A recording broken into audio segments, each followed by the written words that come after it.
بسم اللہ الرحمن الرحیم۔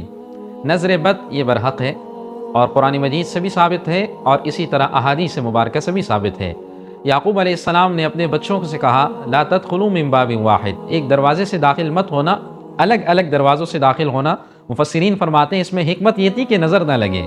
سورہ قلم کی آخری دو آیات وَإِن يَكَادُ الَّذِينَ كَفَرُوا لَيُزْلِقُونَكَ بِأَبْصَارِهِمْ یہاں سے لے کر یہ نظر بد کے لیے مفید علاج ہے۔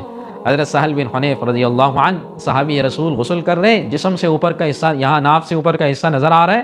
کسی خاتون نے دیکھا، انہوں نے کچھ کہا اور وہ وہیں پر گر پڑے اور ایسے بیمار ہوئے کہ موت کے قریب پہنچے۔ رسول کریم علیہ السلام کو بلایا گیا، آپ نے فرمایا کہ اسے دیکھ کے کسی نے کچھ کہا ہے؟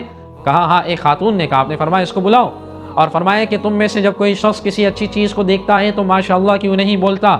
وہ ماشاءاللہ، سبحان اللہ، لا حول ولا قوت الا باللہ کہا کرے۔ اور پھر ان سے کہا کہ کسی ٹب پہ وضو کریں اور اس کا پانی اس پر بہا دیں۔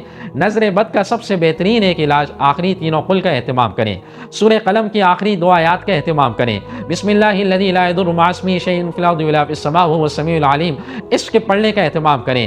رسول کریم علیہ السلام حضرات حسنین پہ پڑھتے تھے اعوذ بوجہ اللہ، اعوذ بکلمات اللہ التامات من کل شیطان وہامہ ومن کل عین لامہ۔ آپ یہ کلمات ان پر پڑھا کرتے تھے۔ العین حق، روایت کے الفاظ ہے کہ نظر بد کا لگنا یہ حق ہے، یہ برحق ہے۔